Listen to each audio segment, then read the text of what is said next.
Members of the House, I am pleased to welcome you to what is the 4th ordinary meeting of the 177th session of the Literary and Scientific Society.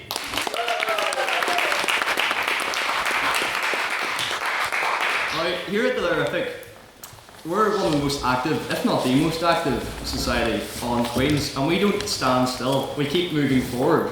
So, I'd like to draw your attention to all the things and look back at all we have participated in over the past few days. First of all, we sent a team down to the Peter Maguire IV in Dublin to compete. 4 teams and 3 judges, with one of the teams making it to the novice final. In fact, Eoin is here. Do you want to stand up, Eoin, along with Chris? That was already an amazing success over the weekend. Then on Monday we had our Stormont Mixer, which was a very entertaining yet paradoxical debate on this House would vote, the opposition winning that one. We also on Tuesday had our heats for the Irish Times, and in fact we had some future Irish Times speakers at the table in front of me, and I'm feeling very confident that we may have an Irish Times finalist this year in our midst, so let's keep our hopes up. And now that brings us on to today, where you meet with me here at our ordinary meeting. So, over the past few days, we've got a great chance to get to know one another. This is your chance to get to know me a lot better, because this is President's Questions, where you may ask me any question that your mind can come up with, apart from, of course, a political question, and say it with me, not about my sex life or lack thereof. Thank you, Mr. Spratt. Do we have any President's Questions in the House? Yes, Beth. So, we all know you're a massive Liverpool fan. How do you feel the last 5 games have all been lost, and do you think they can beat United? Ooh, that's a good question. I believe it's the last 3, to be fair, although that's not particularly great in the first place. But I think that we have a secret weapon. In fact, there's a free agent, because Alexander Isak's not doing too well at the minute, which, Martin, you'll be happy to see, punishing him for leaving Newcastle. I will say Voltemala was a good replacement, but I have got a secret plan, because there's a free agent out there who is a deadly striker and an absolute bowler called Catherine Connolly, so I think that we should sign her.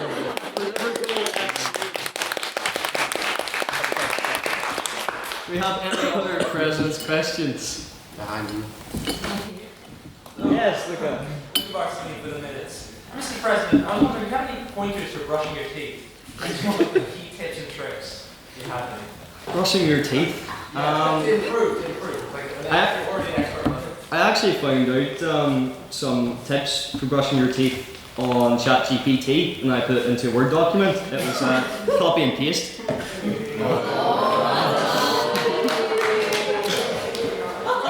Any other President's Questions? Yes. As today we have just seen the new trailer for United Seven Kingdoms, so I have to ask you, what type of throne do you choose to sit on if you could choose? Oh, I'd have to say, if you ever been to like the Dark Hedges, yes, that's like from my neck of the woods, so I'd choose like a throne made out of the Dark Hedges. And throne, as you discovered, Hugh, is another word that I pronounce a bit differently, so well done for that. Any other President's Questions? Yes? Thoughts on Taylor Swift's new album? I still haven't listened to it. Henry and I had a full-scale conversation about Taylor Swift's new album at the back of the bus, and from what I've heard, it's a very interesting album, but this time next week, ask me the same question, and I should have listened to it. Any other President's Questions? Yes, Mr. Turish.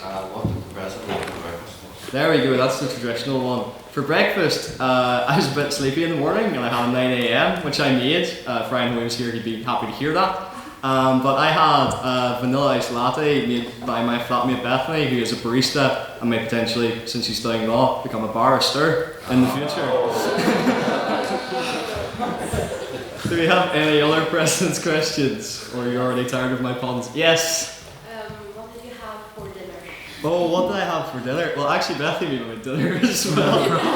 I'm spoiled rotten. I had like gyros. So she made like chips in the air fryer and chicken and some onion, and it was actually delicious. So yes, that's what I had for dinner. There you go, Mr. Spratt. Did Bethany make your lunch as well? No, lunch was courtesy of a reheated chip co.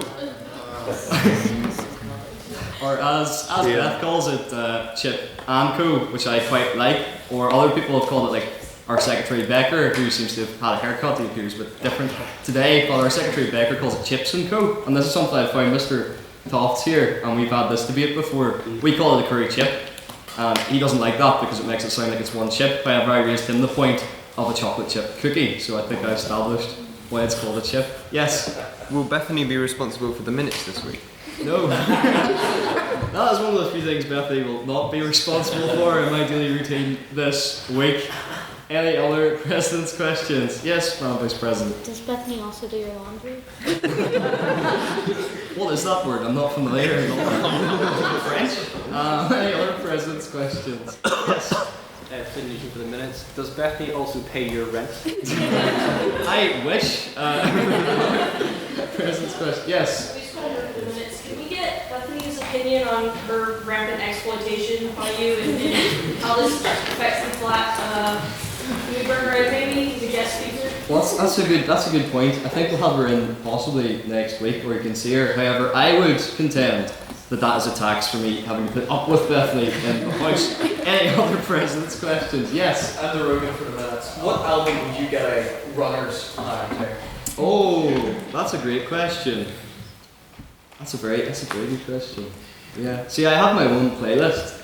So I usually listen to, I love really like high tempo kind of rock music. So I'd say like Black Sabbath is a pretty good shout, especially Paranoid. Running the Paranoid, flying down that footpath. Yes. Any other President's questions? Yes.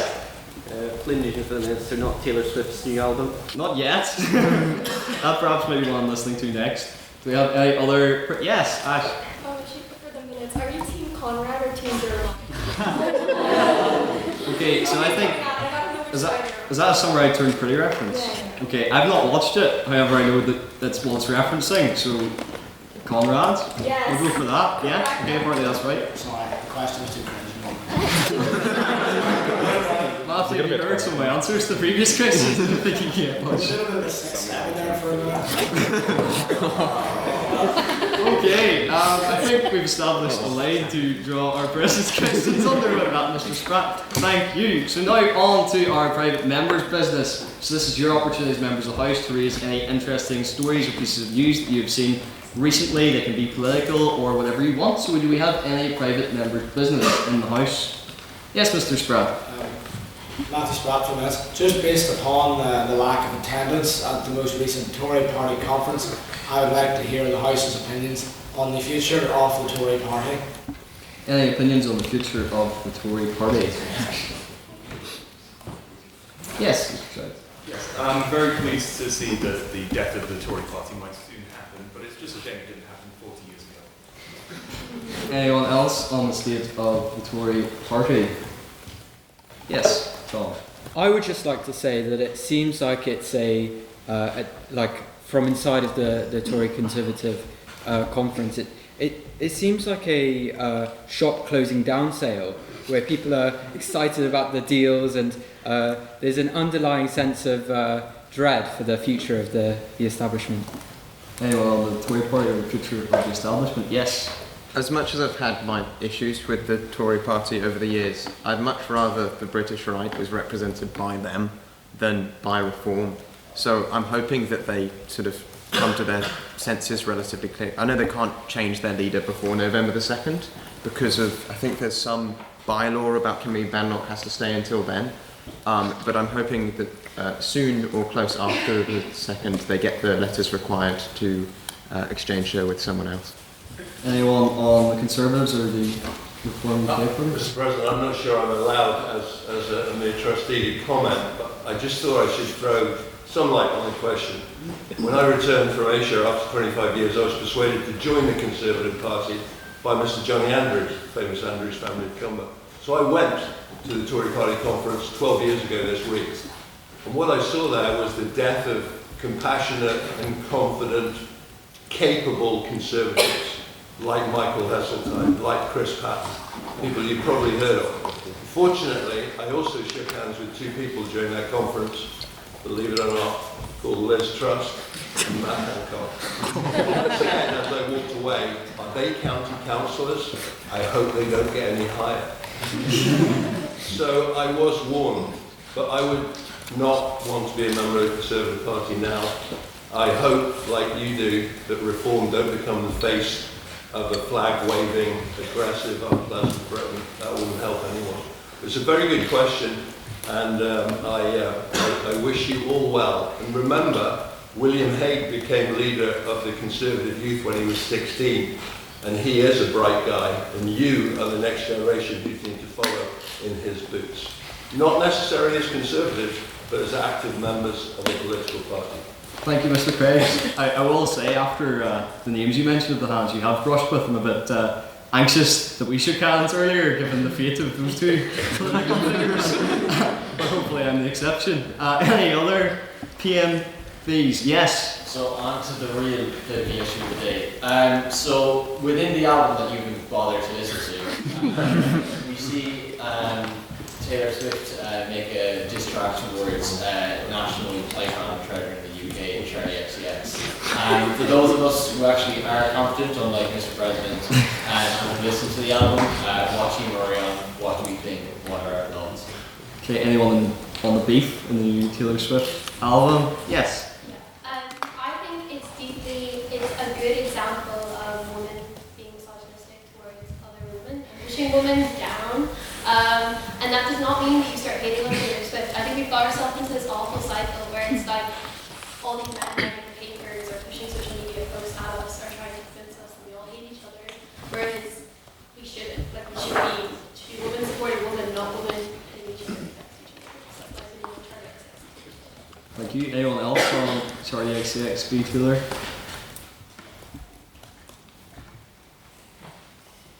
Yes, Mr. Turish. Can we get a debate on Charlie XCX plus Taylor Swift? That'll be a solid junk debate, I think. Yeah. Although we all know that you're in the Lana Del Rey camp, Mr. Turish.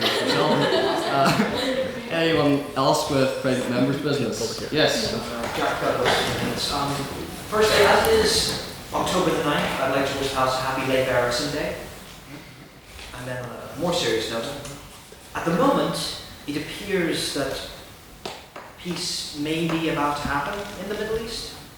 Does the House feel confident in Trump's deal, or not so much? No.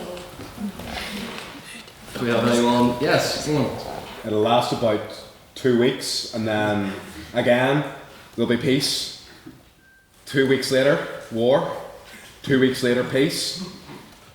And I don't know where or when it'll land. Sounds like you're describing my house. Anyone else on that? Yes? As this topic has been brought up a couple of times during the past sessions, Irish presidential election is soon to be happening, from what I gather, because I'm not from here, I apologize. Right now, there seems to be only 2 possible candidates to vote for. What does the House think? Okay, what does the House think about the upcoming general election? Yes? Fianna Fáil completely mucked up in picking Jim Gavin, and Fianna Fáil and Fine Gael both took control and allowed no one else to get into the election, and Catherine Connolly's going to win because of that. And of course, Shirley's football skills. Yes? That too.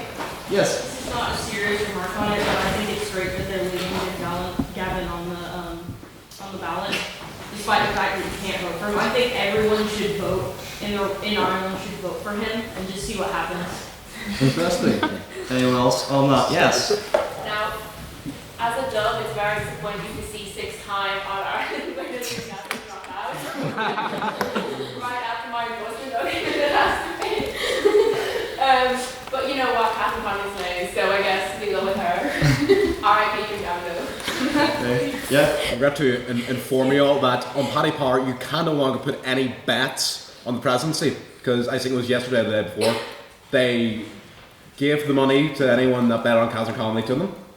So if she somehow loses, I don't know what happens then, but Paddy Power will have made, a worse mistake than Fianna Fáil. And we have one final piece. I'll take one more piece of private members' business if there is any. Yeah. Well, I just saw on CNN that there's a whole video going on of Marco Rubio giving a note to Trump. What is the House's opinion of what was in that note? Oh, okay. So what was on the note to Trump? Madam Vice President. Sorry, just a PSA as well. Say your name. Oh, Isabella, back to the minutes. Sorry. Thank you. Also, they actually, on that note, the Associated Press actually took a picture of the note before he gave it to Donald Trump, and it said, you need to put out something on Truth Social before the Israelis announce the peace deal, so you announce it first. That was what was on the note. The mystery is solved. Anyone on Truth Social or Trump receiving notes? Yeah, so EJ Culleton for the minutes. I actually think it was one of those notes you see in primary school, which is, do you like me, yes or yes? Amazing. I think on that note, all I am private members business on a bang, and I would now like to invite our stand-in secretary, Mr. Steele, to read the minutes from the last debate.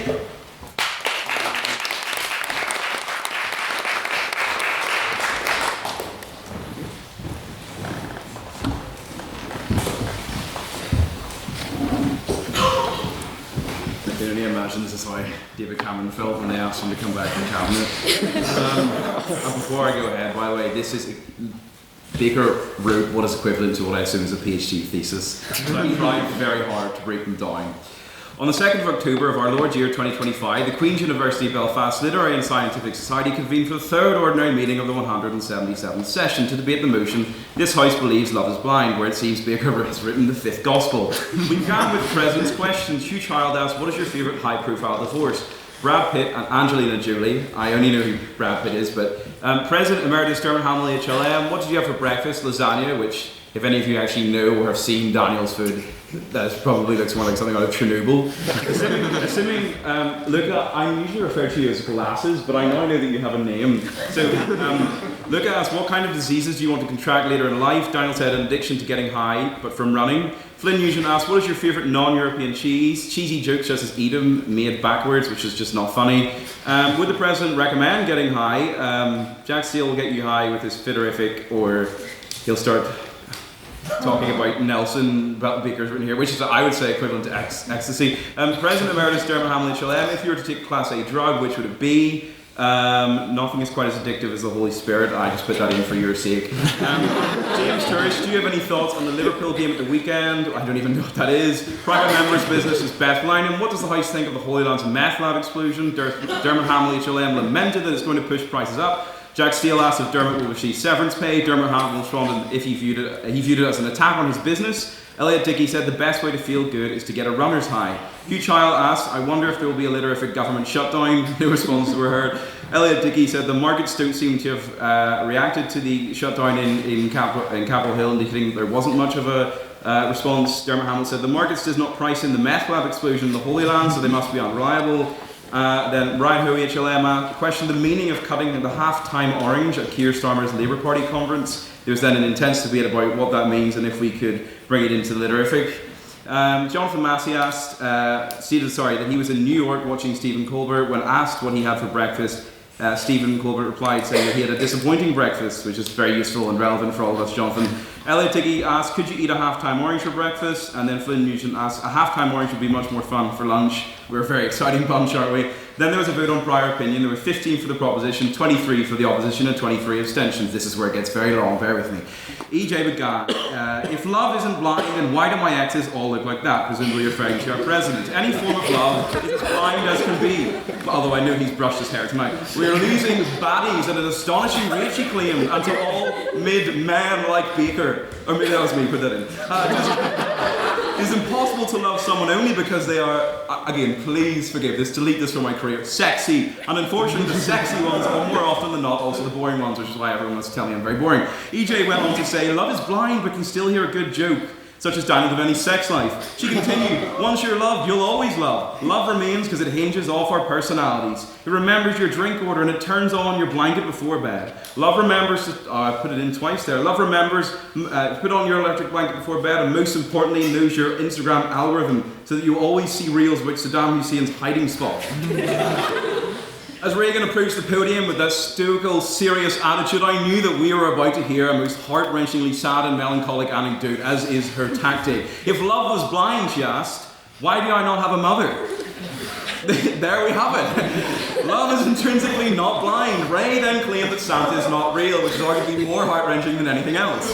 The only reason that love doesn't exist is because people are inherently blind, although I have 20/20 vision. She then descended into a fantification about her love life in Dungannon, describing all people from there as sons of Poseidon, which is odd because I'd never considered them even human, never mind. Maybe they're not real, I don't know. The Dungannon, this is Baker's terminology, the Dungannon demigod is physically attractive but has no coconut. It was difficult to love him as the emotional aspect is so much more than the initial personality. She then expressed her irrefutable and undeniable love for the city of Bangor and all those fantastic people in it like me. Closing her speech in her usual chipper fashion, Ray said that if love was blind, then she'd be a normal person without clinical depression. We then moved on to William Brown. William began on an equally soft and joyous note. Love at first sight doesn't exist. He said, rather it is a slow, creeping feeling which builds and builds into something bigger. Of course, he was not... I'm not going to read that, sorry. William is something about Dermot and another man. William made a distinction between infatuation and love before reminding us that love for a significant other is not only the only form of love, rather, and that there are indeed platonic loves, familial loves, and a love for the French, which I think Baker is trying to rage bait me there. Celebrity love is another common form, and yet they don't even know you exist. Additionally, love of one's country is a remarkably different form of love to the others. He then employed the example of being a British nationalist who loves his country. Everyone then looked at Beth Lynham, who is a West Brit and not in the room. Talking smack about your own place is okay until someone else not from there slags it off. He finished, intimate true love requires compromise and renewal to succeed.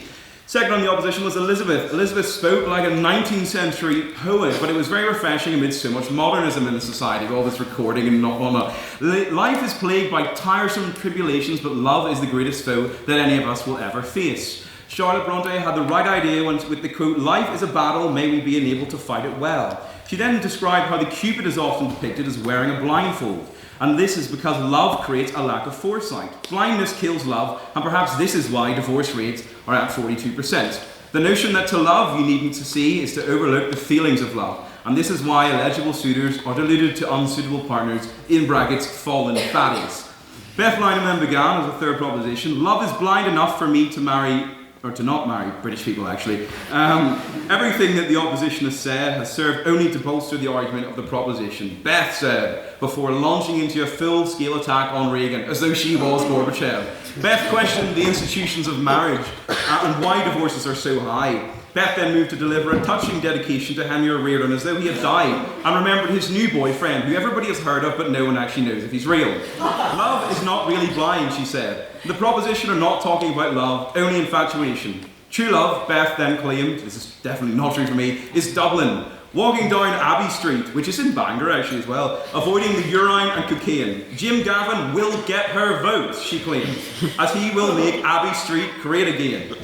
I mean, he is still on the ballot, I believe, but Beth then spent some time lamenting, that is definitely not, oh no, it is her, let's just say. Beth spent some time lamenting her mother's marriage to her father due to his ancestral home of Kildare, another made-up place like Dungannon. Third in the opposition was Mark. Mark began his speech with an anecdote about burgers. Mark recalled how he went to his favourite restaurant with his favourite set of friends and ordered the classic BLT burger. He asked for this without any of the frivolous extravagances of the modern BLT and simply requested what is essentially a burger and bun. All very relevant, Mark, thank you. His point was this, that this wasn't love because it wasn't undiluted love. It was a burger, after all. True love is the one that sees and accepts, he claimed, and anything less is not love at all. Far from being blind, true love can see far and wide, and even if you love someone, you'll accept them as a whole. How can you love someone if you've only seen one side of them, he questioned. You simply can't bypass imperfection. When we enter a relationship, we have to put up with stuff, but in our minds we fantasize, or at least Mark just admitted to fantasizing. He snores, but it's just breathing with character. Lateness is fashionable, and Baker put another thing about the French in here, which is totally unlovable. Love sees, love knows, and unlike Mark's plain, flavourless, woke burger, is something worth saving. We then moved to questions for the proposition. The first question was, how do you determine if you're in love? Beth said she will tell them if they are in love. Elizabeth responded by saying, to love someone is to know them truly for who they are. We then moved to questions from the opposition, which was asked by Glasses. He asked, does a mother love her son but ignore his crimes? Elizabeth responded by saying she loves a version of that person. And Beth Lynham said, you're so right, King. We then moved to the abstaining questions. Dermot Hamill, President Emeritus HLM, said that all 6 of the participants had definitions for what it means for love to be blind, but no one seems to agree on an actual definition. Beth Lynham said there's many ways to be blinded by love. Love blinds everyone in different ways, which just looks like the same thing backwards. Elizabeth said to be blind to something is to overlook, misperceive, ignore, and look at them in the wrong light. We then had a vote on speaker ability. There were 39 votes for the proposition, 5 for the opposition, 19 abstentions, thus the proposition carried the vote on speaker ability. There were council announcements, but no one really wants to hear them. Can I please take the minutes as read?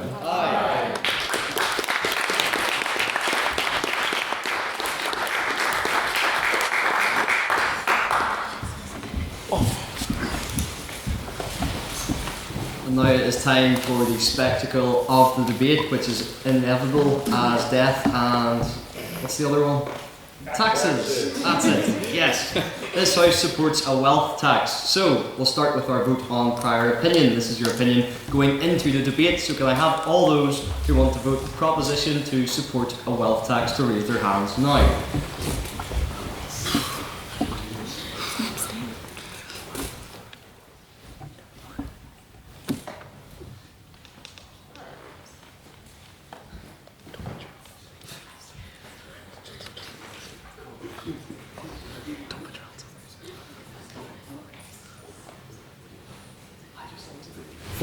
Yes. Yes. And can I have all those who are against the wealth tax to raise their hands for the opposition vote now?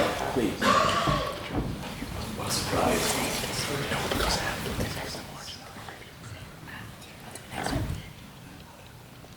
13?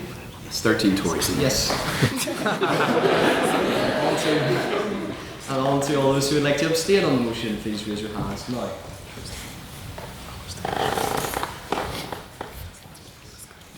I thought I would. I didn't put my hand up. I believe that is 8. 8 Alliance voters. Amazing. Mr. Standing Secretary, can I have the results from the vote of prior opinion, please? There were 40 votes for the proposition, 13 for the opposition, and 8 abstentions. Thus the proposition carried.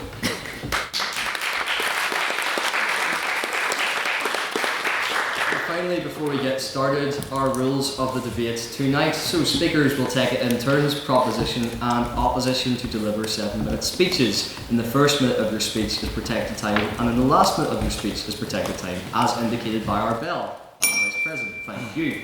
That means in between, for those 5 minutes, is unprotected time, in which members of the House may ask points of information. You may do so by raising your hand and shouting, "On that point, POI," or point of information. Please try to keep your points of information short and sweet, but don't worry, I will keep you right with this gavel if they exceed 15 seconds. Also for barracking, if you deliver a POI and the speaker has the discretion to accept it or decline it, you must then wait another 15 seconds before you offer your next POI to give our speakers a chance to speak. So, without further ado, and one final note, Madam Vice President, what do you have there? This is a lovely bottle of port. So, Elliot swore last week, if you swear in your speech or in questions, you owe the House a bottle of port. So that is why Elliot's able to speak this week, because he was timely with his port fine. Thank you. There is also an outstanding port fine from Dermot Hamill, HLM. He's on the run. Yes. Don't believe we're ever going to get it back, but if you swear and you don't pay your port fine, you will not be able to ask private members' business or president's questions or offer POIs or speak. So pay your port fine. Thank you, Madam President. So, without further ado, to open the case for the proposition, I would like to invite Eoin to the podium, please.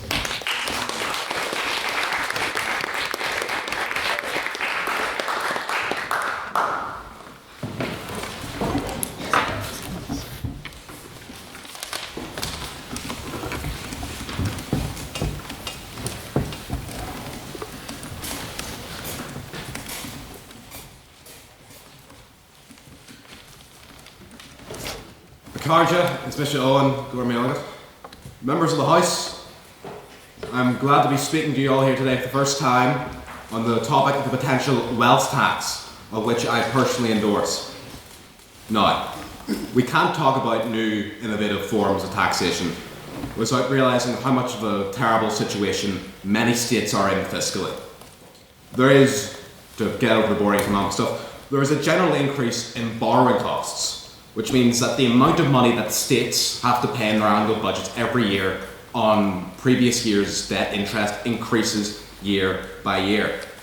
And since virtually every state, except the Free State, run their budgets on a budget deficit, this is essentially a universal problem that must be solved domestically across the entire world, unless there was some kind of global fiscal tax collecting organisation created in the UN.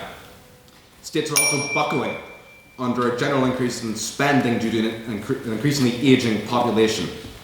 This increases costs, particularly in state pension programmes and in national health services. Those who pay attention to current affairs worldwide will know that French President Emmanuel Macron has in the past year lost 3 different prime ministers who have each failed to fix France's finances, which are in a terrible state for the reason I stated previously: increase in borrowing costs, increase in state pension costs, etc., etc. A progressive and targeted wealth tax is increasingly seeming like the only solution to this worldwide issue, which could spread out from France like a wildfire. On that point, a wealth tax was introduced in France and then it was abolished. Why are you using France as an example? It's a different situation now. We need to reform that wealth tax to make it work. So, the wealthy across the world, not small business owners, not medium-sized business owners. We're talking the ultra-wealthy, people who have an excessive and, before now, unprecedented control. On that point, Jeff Bezos only owns 20% of Amazon, and the other 80% are not millionaires like him, so you're going to be draining that 80% instead of Jeff Bezos. I'm talking about Jeff Bezos here and his personal wealth. The individual shareholders in Amazon, while they are technically profiting off an entirely unethical organisation, although useful, that's not the subject of debate tonight. No, that's all well and good.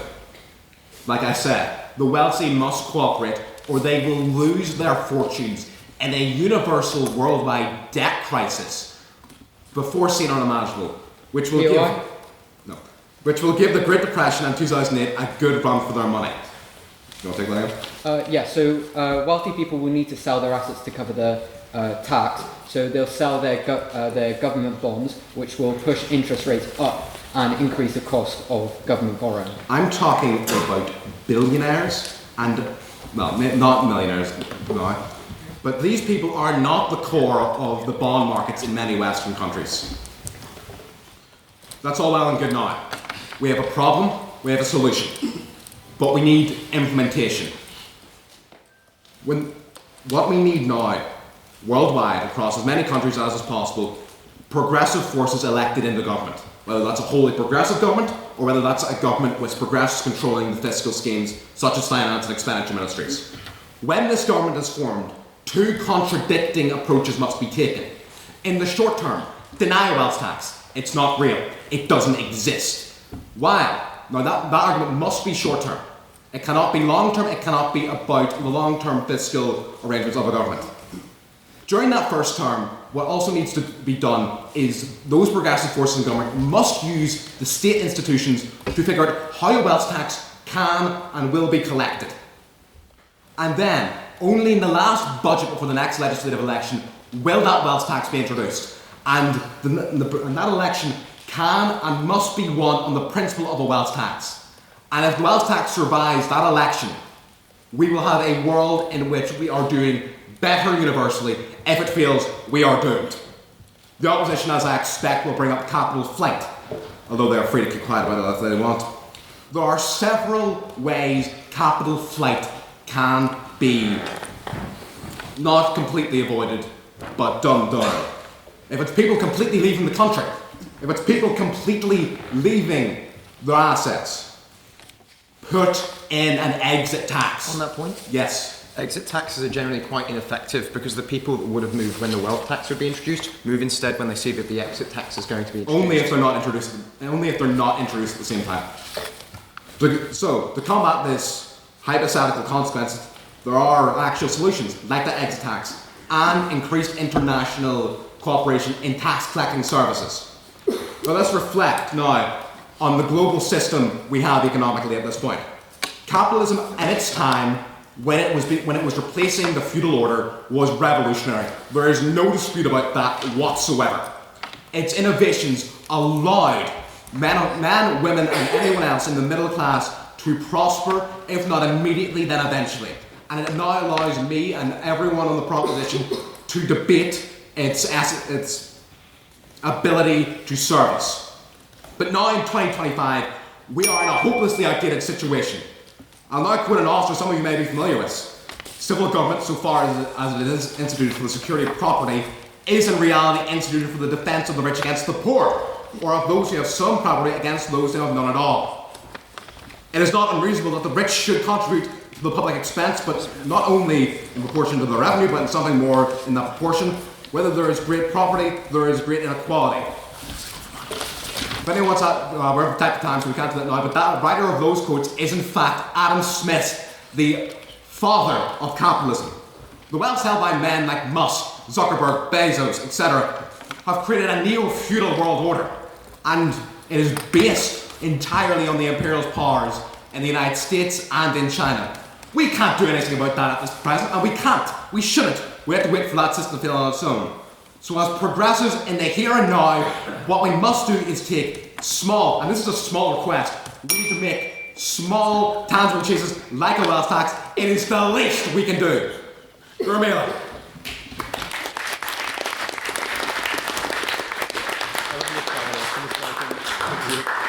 Thank you, Eoin, for that very fine speech. I would now like to invite Tom to open for the opposition, please.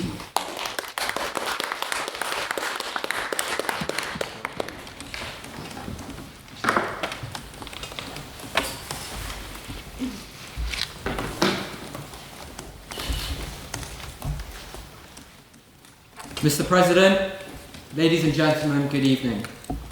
I'm glad to be speaking to you for the first time for my maiden literific speech here in this music building. I'm also glad that the first item I debate on is the most contentious and touchy subject on the term card. But please don't let the accent fool you. I'm not a posh Exeter or Durham reject seeking to protect the interests of the wealthy 1%. I didn't get the grace to apply for those two. But today, I am speaking to protect the interests of the poor. I accept that wealth inequality should be addressed, and it should. I accept that our public services lack critical funding. But this debate is not about that. This debate is about how we protect the poor in our country. It will be the opposition's argument today that wealth tax is counterproductive to that end. Wealth tax is not a trivial measure, as the proposition would have you believe. Even the biggest proponent of wealth tax, Gary Stevenson, has said that just the design of a wealth tax measure would take 2 years, not the next parliamentary session. On my point? No, thank you. The first step in wealth tax is that we need to determine what wealthy people own. What are the assets we actually want to tax? There are 156 billionaires in the UK, in which the top 3 hold an estimated £88 billion in total. Now, it's not right, but this money will be hidden in trusts, hidden overseas, and hidden by holding companies. The question will inevitably arise: what a given billionaire owns. If not because it's ambiguous, no thank you. If not because it's ambiguous and subjective, which it is, but because no matter what, the top 1% will use their extensive resources to protect their financial interests by fighting, no thank you, the judgment of HMRC till death in court. Till death. Resulting in extensive, expensive, lengthy, and complicated court battles. The result? Taxpayer funds down the drain. But let's negate that problem. Let's brush it to one side. Let's address step 2, actually valuing the assets we want to tax. And valuing assets is a highly complex and frankly pseudoscientific pursuit. To tax an asset, which is wealth tax, we need to determine its value so we know how much to tax. So, what's our options here? What assets can we tax that rich people own? Let's look at them. So, property. There's already an issue with property with state and individual discrepancies on valuation. For example, one of Trump's cases where he was charged with fraud because in the federal government's view, he overvalued Mar-a-Lago for a loan. The problem is, who is right? The value of an asset is what people will buy it for at any given time. Is this problem resolved with tradable securities, like stocks and bonds? Just about 24/7, we can get a live price of what people will buy these securities for. Yet, that's the problem. With assets like stocks, they change in value daily. What if a stock goes 30% down the same day the tax bill comes in? With private equity, there's similar issues, but in the interest of time, I'll move on to fine art. If people are willing to pay millions for a banana, sell it to a wall, I think it's safe to say that we can't objectively value these assets. And this is the underlying point. There are industries worth hundreds of billions of dollars and pounds which are all dedicated to finding the true value of an asset. I was in the premier event for the Queen's Student Managed Fund just recently. The lecture hall was packed with probably over like 200 people, and their entire job was to value like 30 assets. Companies hire like thousands and thousands of people. Citadel, 3,100. Jane Street, 2,600. Just to value assets. HMRC is already one of the biggest government agencies, spending £4.3 billion a year. Now we want them to fight long, expensive legal battles with the richest 1% and accurately value hundreds of billions of pounds in assets. It's absurd. If we tax 3% of the estimated wealth of the Sunday Times richest people in the UK, we would only get a revenue of £5 billion per year. That's estimated. That won't even cover the black hole created by the Tories and Rachel Reeves, let alone end poverty, as the proposition is suggesting. And that is just the revenue. So who are the real winners of wealth tax? Because it's not the poor. It's Deloitte, PricewaterhouseCoopers, KPMG. The government will inevitably seek the help of consultancy firms, creating an endless circle of waste. Maintaining the concentration of wealth in the top 1%, and it's just fact. 3.4 billion a year is already spent on consultants by the government. What's another couple billion in the grand scheme of things? Question? Please. Isn't value-added tax an example of governments being able to assess value of specific assets? Well, we're not talking about value-added tax, we're talking about wealth tax. We're looking at auditing hundreds of billions of pounds in assets accurately. We don't even have the talent in the UK for that. So I don't think it's related. But look, I understand why wealth tax is appealing. Anyone whose family has struggled like my own as a child, knowing something is wrong, but not understanding it, the stress, the worries, going hungry, it's only natural to want the rich to pay their fair share. I share that sentiment. But wealth tax is the wrong way of doing it. It's counterproductive to our shared goal of ending poverty and boosting our public services. With wealth tax, the cost basis is just too high for government, for the economy and small business, which Elliot will cover further. So please, help the poorest in this country by standing against wealth tax, by standing against handing billions to consultancy firms. I beg to applaud this motion. Thank you very much.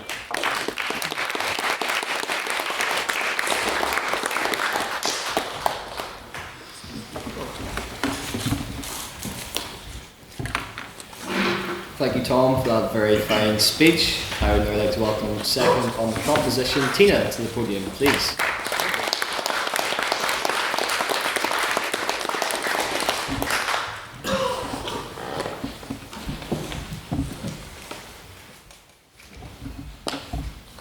Imagine yourself as a single parent, working 60-hour weeks, barely scraping by trying to make ends meet. You look at your child in their ripped shoes and hand-me-downs and glance to your left, and you see in the corner of your eye a 5-story mansion with 3 luxury cars just staring back at you. How would that make you feel? The feeling of animosity, of frustration, of complete and utter despair. It is this injustice that explains why a wealth tax in this country is necessary. Right now, we live in a place where your coffee, your Netflix subscription, and even your funeral are taxed. But someone sitting on £50 million worth of assets can find a loophole. That doesn't sound fair, does it? The opposition may like to argue that a wealth tax will drive away wealth and investment. But this is an outrageous claim. Wealth isn't always liquid. The majority of it is in assets. Things you can't just stuff in a suitcase and take with you, like property, businesses, art collections. Assets in general... On that point? No, thank you. Assets in general cannot be moved by the will of its possessor. And if so much of this wealth is tied up in assets that can't just vanish overnight, it makes sense to start where it's most visible, in real estate. Building on what Eoin said about France, to help boost a budget that's never quite enough, we could start a more practical type of wealth tax. Instead of an all-encompassing tax, we could just do a real estate tax, which is also a part of wealth. France actually took this step a few years ago, shifting from this broad wealth tax to one on just high-value property. And it makes sense. Real estate is fixed, visible, and impossible to stash away in offshore accounts. So if even France, a country with one of the most complex tax systems, can make it work, what's stopping us? A progressive and targeted tax could be the first step towards fairness. So introducing a wealth tax won't be as complicated as the opposition might claim. Now, I just talked about a specific type of wealth. Let's move on to broad wealth. Countries like Norway and Switzerland have already introduced wealth taxes, and somehow they haven't descended On that point? No, thank you. Into the chaos that the opposition might want you to believe. In fact, everyone in Norway is so happy. Both countries, Norway and Switzerland, have one of the highest levels of life satisfaction, and their happiness index score is well above the global average. Now, aside from constant happiness, because who really cares about being happy all the time anyway, both countries also benefit from immense economic freedom. On that point? Yes. Switzerland, the way their tax work is they don't charge tax on income from assets, they don't charge capital gains tax, so they actually tax their rich effectively, less than we do. Billionaires pay a higher amount per capita in the UK than Switzerland. Well, that might be the case, but we're talking about a wealth tax in general, not income tax, as you mentioned. So I don't see, wealth is in the assets they have, not the income they can have every year. They're two different things. Thank you for that point, though. What was I saying? Economic freedom is basically how free people feel financially, how easy it is to do business, invest, and make economic choices. Now, given that I just talked about Switzerland, does that sound like an impoverished society falling under the regime of oppressive taxes? These are vibrant, prosperous societies where wealth tax coexists with high standards of living, strong public service, broad opportunity, and satisfied citizens. It shows that a well-designed wealth tax does not necessarily damage the quality of life, rather it can go hand in hand with it. Now, why are we talking about the Nordics when we live here? We're not Nordic, are we? All of the benefits I mentioned can be transferred here. The UK Wealth Tax Commission found that a 1% annual tax on wealth above £2 million could raise around £10 billion a year. Now, that is an estimate. On that point? No, thank you. This is an estimate, so we don't have the exact values that a wealth tax would bring. Now, that £10 billion is enough to fund teachers, doctors, infrastructure, without even touching the average person's wallet. Now, does that sound unfair for an average person? I don't really think so. Arguing against a wealth tax is just pure elitism. How many people do you know that own more than £2 million in assets? Now, from the ONI, I kind of gathered that it's 1.5% of the population. That is a minuscule amount. On that point. No, thank you. So, this 1.5% of the population takes and takes and takes, but it doesn't really give back. It's like that leech of an ex that still mooches off your Netflix and Disney Plus. Now let's talk about, no thank you. Now let's talk about fairness, not the emotional kind, but the practical kind that keeps society stable. Every wealthy person's success relies on a system built and paid for by the rest of us. The roads that deliver their goods, the courts that protect their contracts, and the schools that educate their employees. So a wealth tax isn't taking from the rich. It's asking them to return value to the system that enabled their wealth in the first place. Now, after all of this talk for fairness, let's talk about economics and efficiency. Now, as an economics student, I say this with some background knowledge, extreme wealth concentration actually slows down growth. When trillions are just locked up in property or offshore accounts, that money isn't circulating, no thank you. It's just sitting there. Economists call this the underutilization of capital, when wealth gets trapped in an unproductive cycle.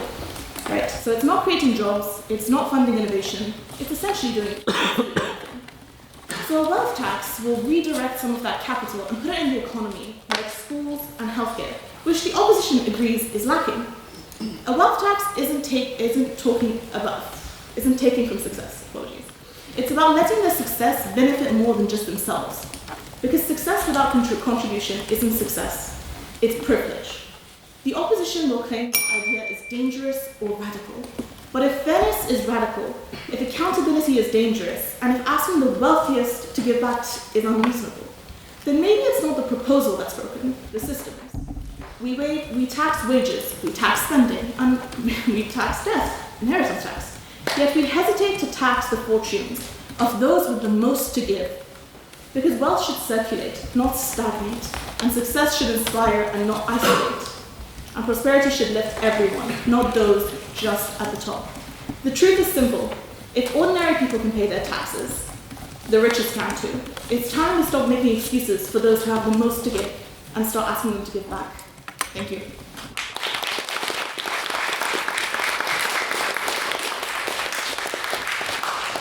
Thank you, Tina, for that very fine speech. I would now like to invite second on the opposition, Elliot, to the podium, please.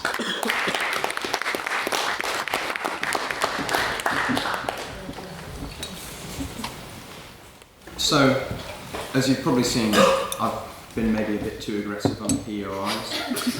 But I'd like to extend an invite to everyone in this room, and particularly the proposition, to take that same approach to me. I think that generally taking a slow, cautioned, evidence-based approach to tax policy is really boring. So if you could interrupt that so I don't actually have to give my speech, that would be fantastic. I've even unbuttoned 2 of my shirt buttons in case stripping is necessary. The first speaker has attempted to cloud your judgment by denying wealth flight as a fact, and it is a fact. He attempted to deny the consequences by saying that we could just introduce an exit tax, and then he said that we should just sort of sneak it in with a wealth tax, which would require, in a scheme that would require no public announcement. If he's worried about, as he was talking about, bond markets being having higher interest rates, does he think that sneaking in 2 taxes, an exit tax and a wealth tax with no prior announcement, will stabilise them and cause interest rates to stabilise? On that point, go ahead, far away. You're aware there's this thing called a budget statement, right? It's pretty public, pretty out there, you know? But then you said that you would introduce it kind of in a sneaky way towards the end of the election. If you're not saying that, that's perfectly valid. I'll operate on the assumption you're not saying that. Then, when people see either the exit tax or the wealth tax, or you announce them, they will flee before they come into effect. It's only if you announce them in the budget and then immediately make them come into effect that you would avoid that, and that would destabilise the bond markets. You also used France as an example, which is an interesting choice, as I said, given that France had a wealth tax. Estimates generally range that it cost them about $200 billion. Again, it's hard to say. It's a kind of tricky business estimating how much tax revenue costs, but it was not good, and it's been struck down. It's replaced, as the second speaker said, by a real estate only one. But the opposition have attempted to advocate for a wealth tax that covers all assets, so that is what I'm going to challenge them on. The second speaker used, emotional anecdotes to cloud your judgment, and I suspect that will be representative of a lot of what you'll see from the proposition today, is these kind of arguments that talk a lot about what wealth tax addresses and what it's meant to do, but not what we've actually seen. This isn't a new policy. I found it very interesting that you talked about it being revolutionary, when this is something Labour considered in, I think it was 1974, in 87, long ago, and they struck it down because they realised that it just wasn't effective for the amount of revenue it generated, which hopefully, although I'm running more slowly through my speech than I anticipated, I will get to later.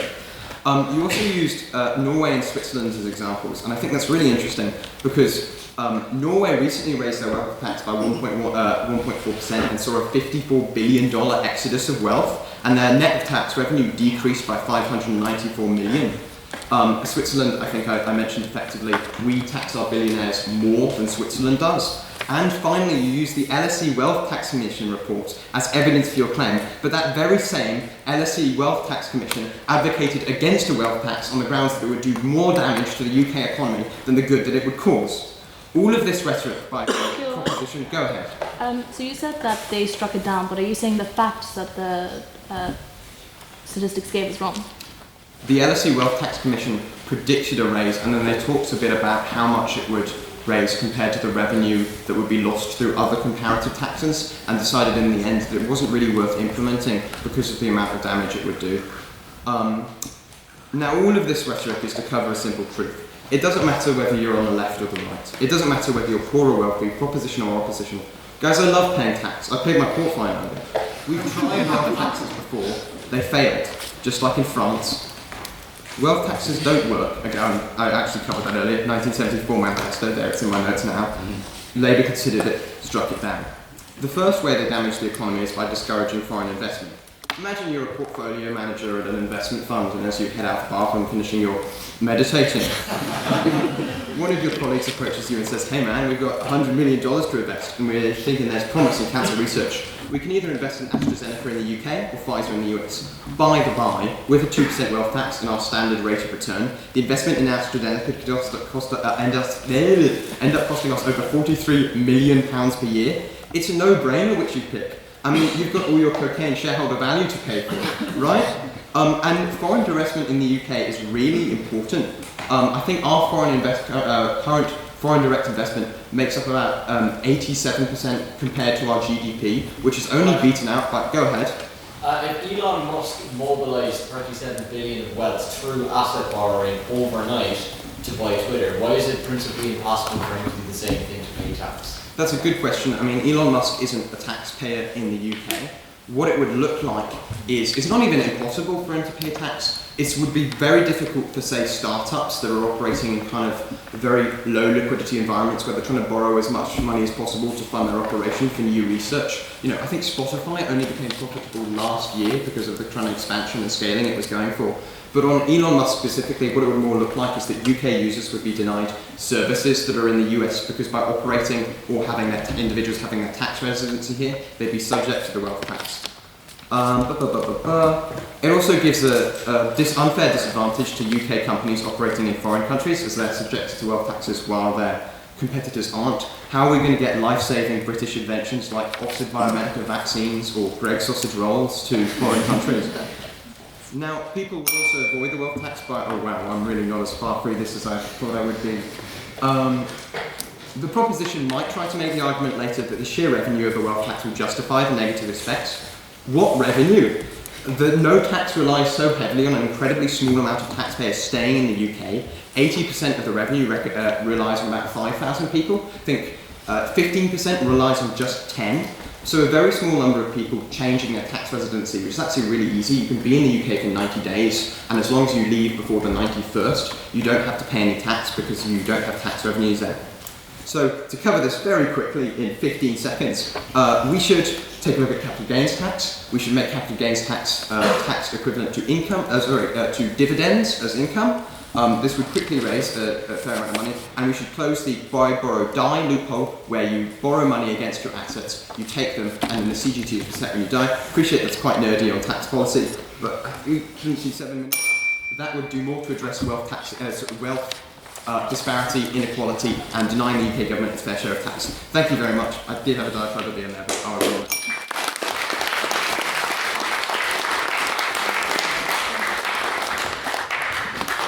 Elliot, for that very fine speech, and can all members of the House who have a half-time orange get ready to cut it now as we welcome third on the proposition. Maeve to the podium, please.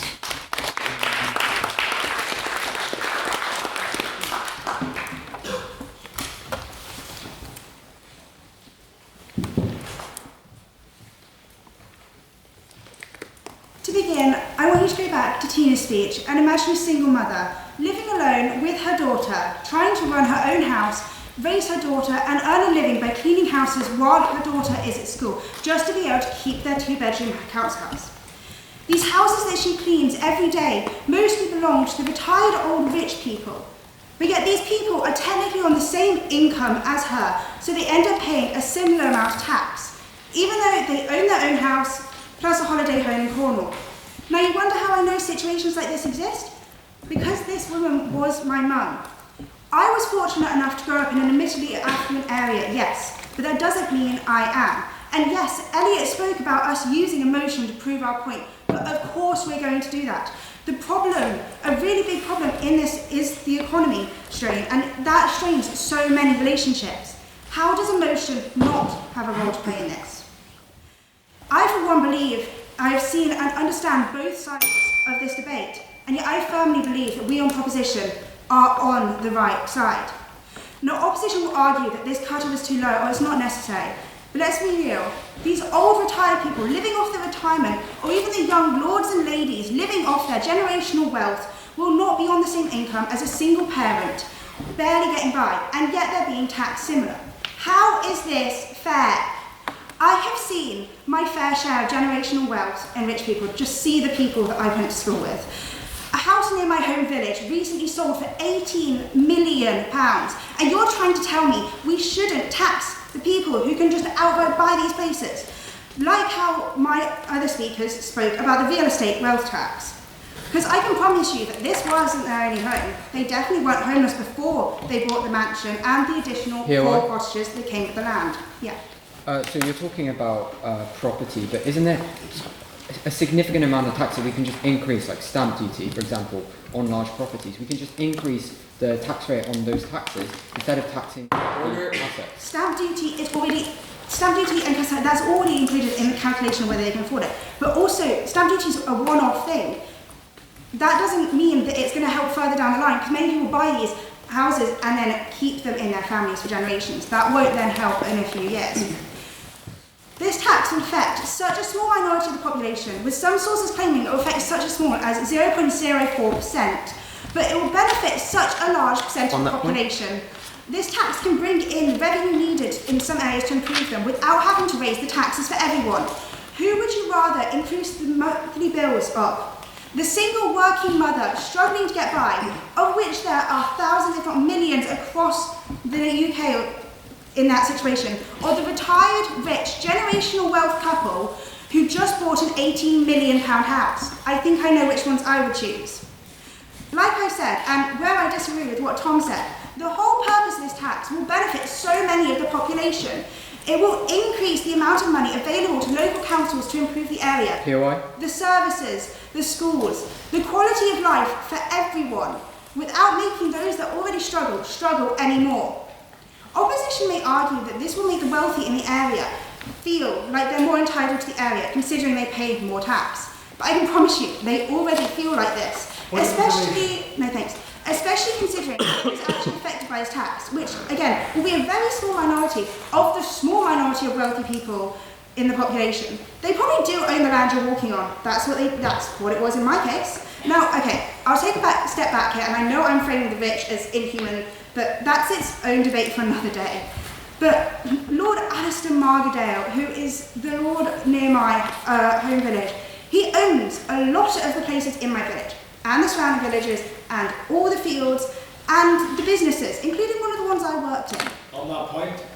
No, thank you. I know that for sure that a potential to small percent tax on his assets would barely be noticeable. But I also know that he doesn't really work generational wealth, right? Which, furthermore, is the exact reason why the idea of many leaving is wrong, to briefly cover what you were talking about earlier, because many people are rich due to their history.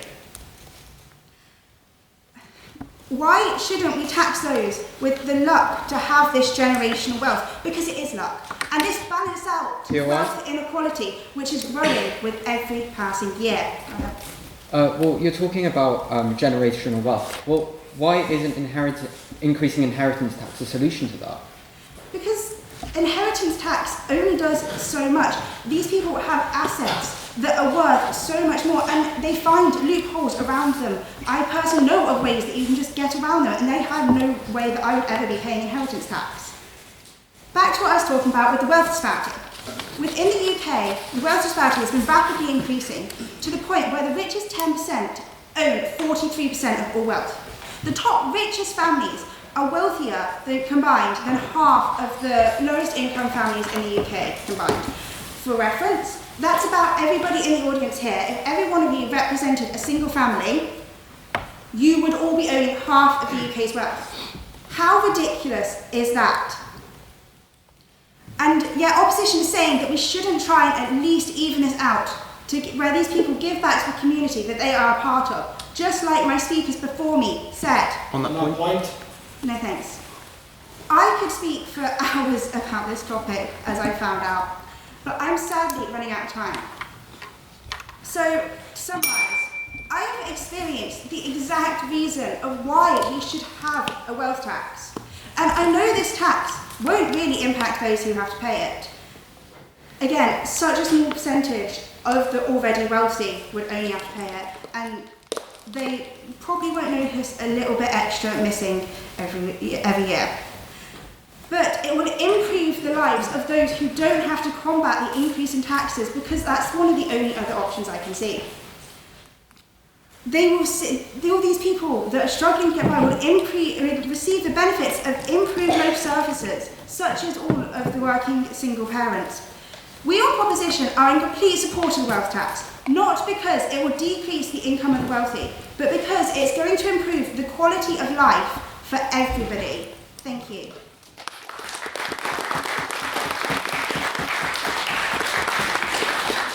Thank you, Maeve, for that very fine speech. I would now like to welcome third from the opposition, Cormac, to the podium, please.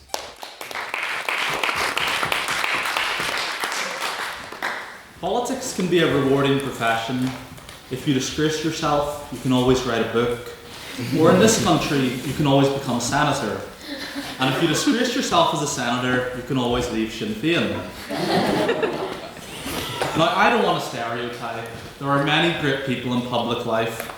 Jim Gavin, for example, dedicated himself to the GAA, and as Beth pointed out, 6-time All-Ireland champion. He never did anything wrong to me. With great politicians like Jim, it makes me wonder, what do people actually want from government? And for many people, it doesn't look like 400-page policy documents. And we heard tonight about happiness and Norway being the happiest country in the world. If you've ever been to Norway, you would know, if you go to a bar in Norway, it's £30 roughly for a pint in kroner. Now, can it really be the happiest country on the planet if a pint is £30? That's a throwaway point. Okay. And what this debate is about, and what the proposition have failed to identify, is that this debate is about change. And I put it to you all, that to have change, you must have two things. You need to talk about and identify issues that matter to you. Some of you have done that. But more importantly, you need to talk about solutions. And nearly every issue in this country, as described by mainly our opposition parties, is to do with a lack of tax on assets. And now I will admit, Mark Zuckerberg, strange little man.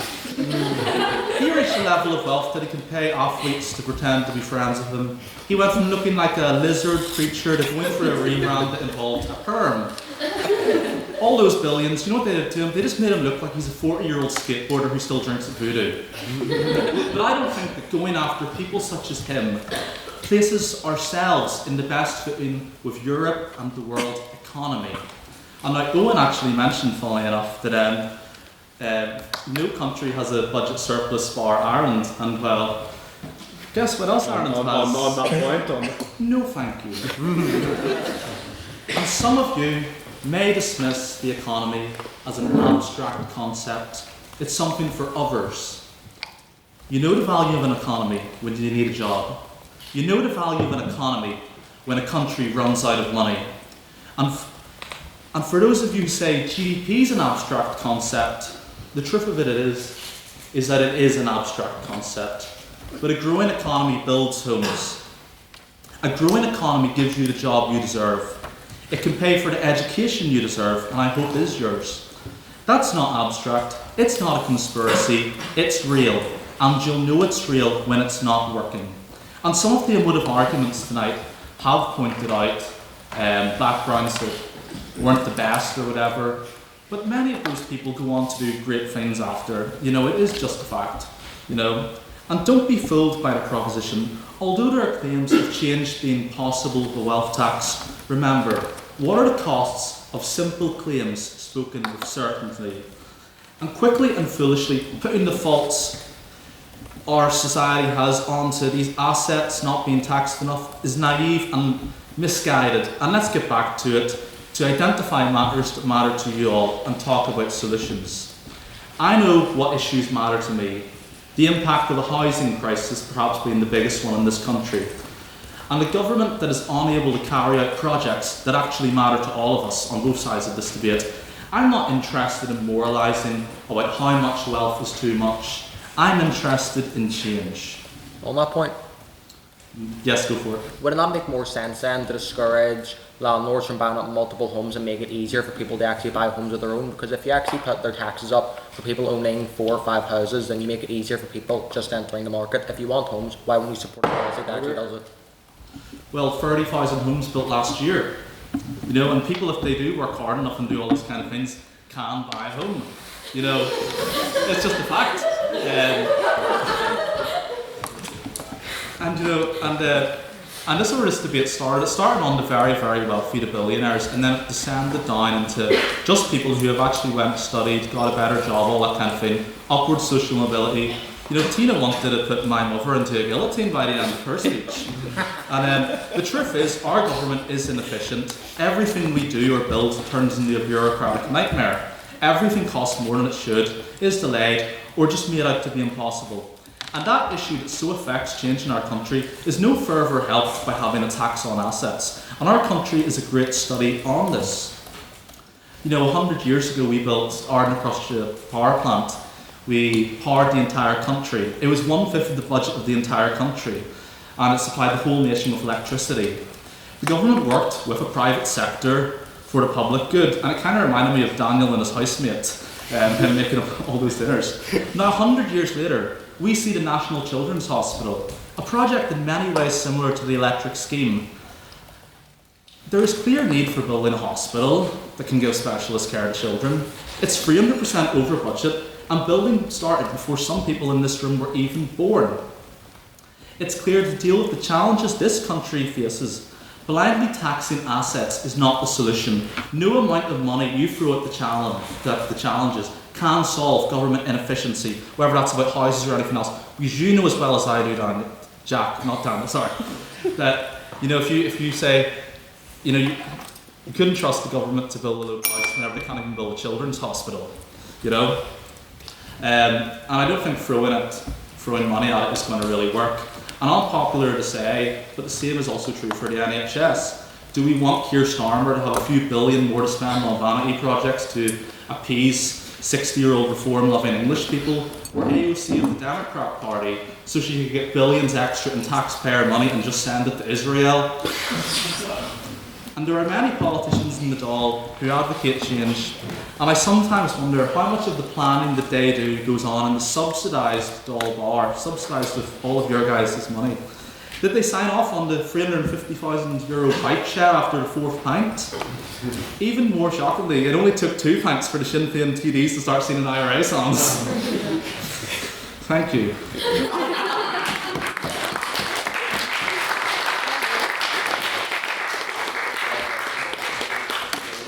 Thank you, Cormac, for that very fine speech. I would now like to invite to close the proposition Jack to the podium, please.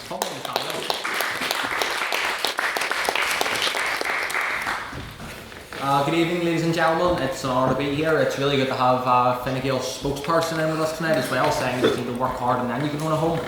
But the fact is, we do need wealth taxes, and I do get that as too far broad of a term sometimes, because it's not just one individual tax job said and done, it's multiple aspects of taxation. We need a policy that actually stops the hoarding of assets, stops the unfair taxation on genuine working people, and puts real investment into this country and into our people's futures. And introducing a wealth tax that targets those who hoard, not invest, speculate on land and property, while thousands go live homes of their own. That is how we achieve a fairer future for all of our people, not just a privileged few at the top.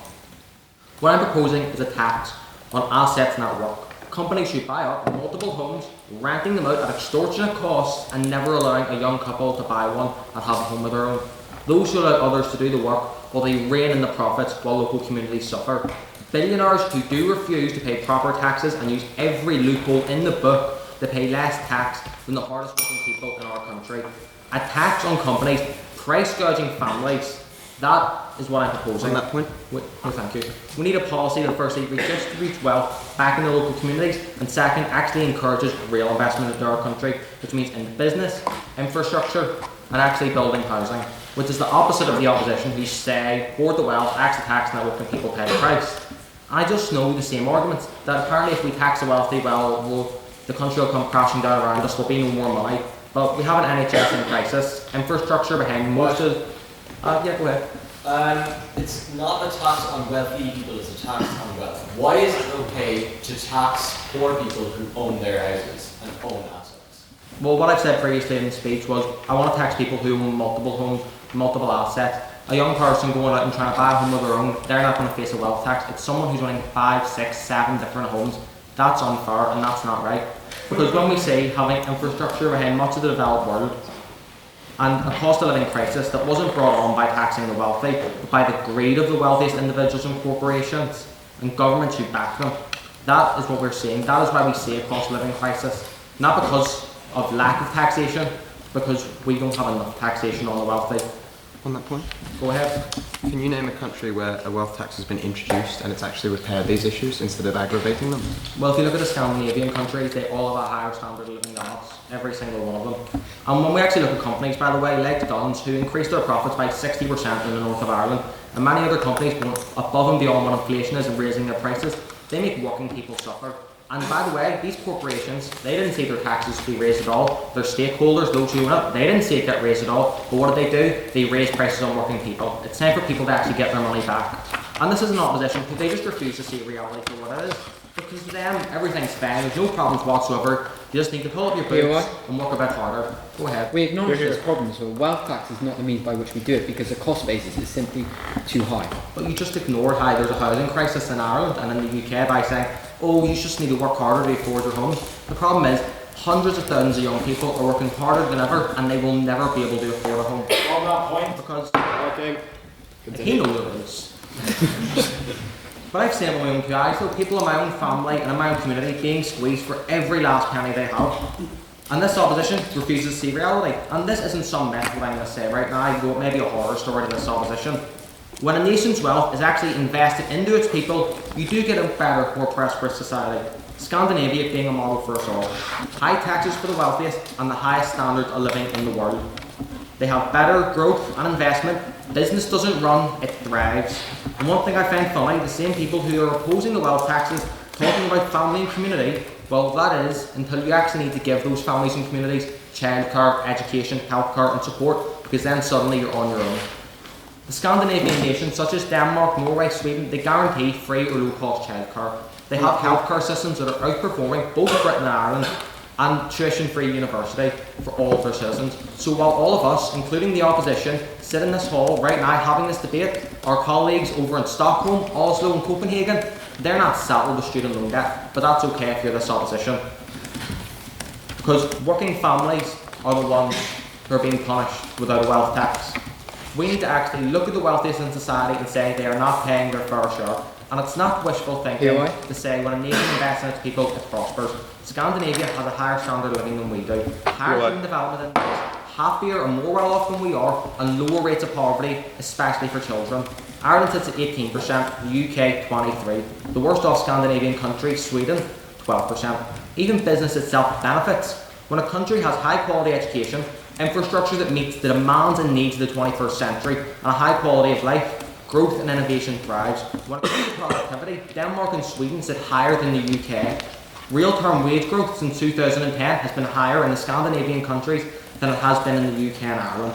When it comes to growth, the World Economic Forum Future Growth Report, they put Sweden, Norway and Denmark all above the UK and Ireland because austerity doesn't work. Cutting tax after tax for the wealthiest doesn't work. This opposition, they believe in starving people of opportunity, and then they wonder why there's no opportunity at all. Because you see, increasing the standard of living, increasing real growth and investment, and reducing poverty, it is a choice. And it is a difficult one to do. It is a difficult decision to make. But we have to take that, because bootlicking billionaires is easy. But fighting for the rights of every single family in our country to good education, to healthcare, and a decent standard of living, it is hard. It is difficult. There is a choice.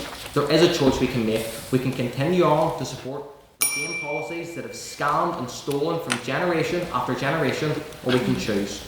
We can choose to invest in new hope, new opportunities, and a new way of life for the people of this country. That is a choice. Thank you.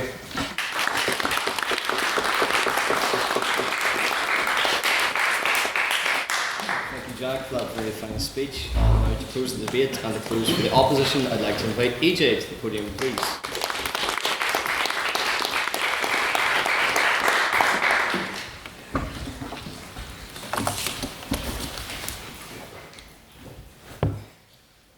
Listen, I have 2 degrees in politics and not a clue what half the words said in this debate mean.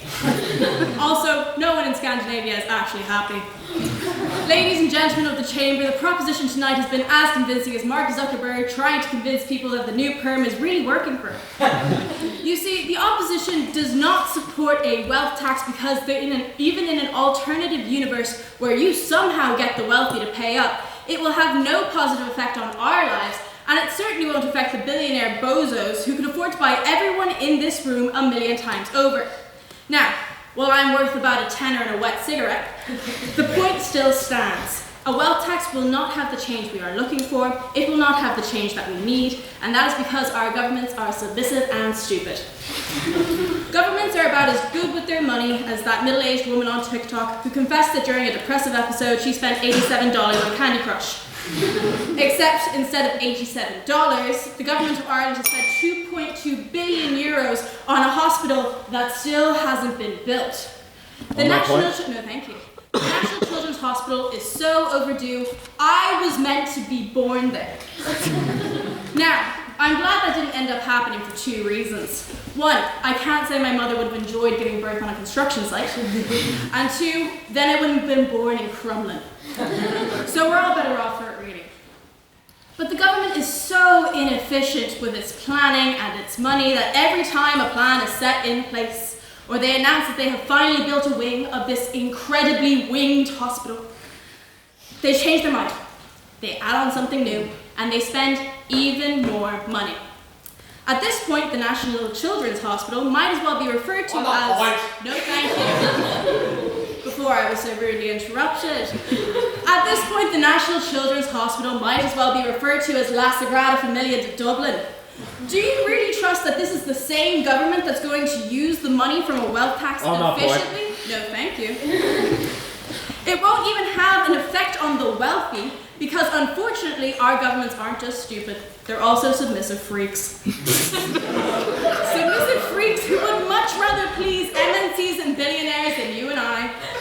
The European Commission even ordered Apple to pay €13 billion plus interest in unpaid taxes to the Irish state. But like a girl, blindly in love. With her terrible, unemployed leech of a boyfriend who just so happens to never have his wallet with him on a date, the government to Apple was simply like, "Aw, babe, don't worry about it. I don't want you to leave me and take all your jobs with you. You're so sexy, I'll pay." Is anyone in this room actually stupid enough to believe that this is the same government that is going to put their foot down when it comes to implementing a wealth tax on their precious little billionaires? Now, I recognize that we've only really mentioned Irish examples, but it must be emphasized that a wealth tax won't work on a domestic scale, and it certainly won't work globally. If any nation implements a wealth tax domestically, it's not going to touch the wealthy, because truly wealthy individuals have the money to hide their money. In offshore bank accounts, tax havens, Swiss banks, islands in Bermuda, and their Habibi sugar babies in the circle of hell known as Dubai. So instead of dealing with the issue, all you've actually ended up doing is you're going to have a very angry, heavily taxed middle class who probably worked for their money, unlike the billionaires we should be trying to get at. Even if the world order unrealistically imploded with reason and every nation overcame their issues with one another to implement a global wealth tax in a big old kumbaya moment, On that point. that will not happen. Gets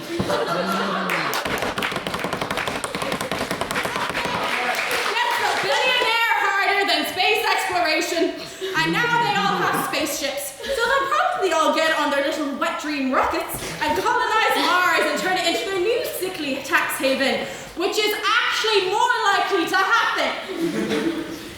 Instead, we need a solution that addresses the root cause that prevents further billionaires, dismantles the structure that supports current billionaires, and most importantly, that positively affects the lives of you and me. Now, according to RFK, that solution is banning Tylenol.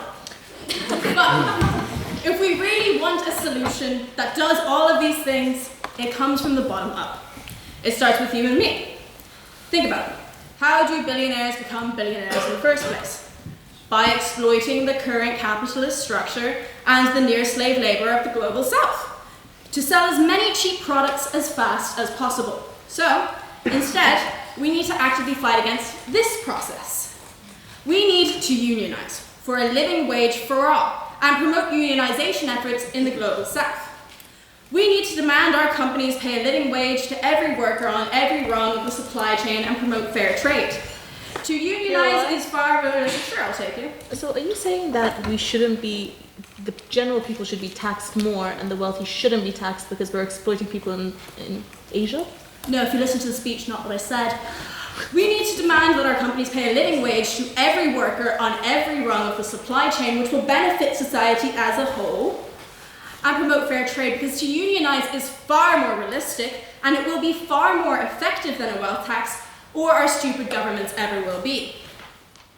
It is a difficult truth. No, thank you. It is a difficult truth that a wealth tax will not work. I would like just as much as everyone else in the room to believe that some mythical, magical wealth tax can be implemented and suddenly wealth inequality, billionaires and 350k bike sheds are no longer anything more than the monsters that I get in the really bad fever dreams I get when I mix Malibu and milk with Benadryl. But this is a real issue, and real issues require real solutions. Unionizing for a living wage is that solution, because we can't trust governments to implement a wealth tax, for a billionaire to pay up, or for the subsidized doll bar to cut off politicians when they start beginning their sentences with, you know what we actually need to add to the children's hospital? But we can trust each other to do what's right and to oppose this motion. Gurmina Malkiv.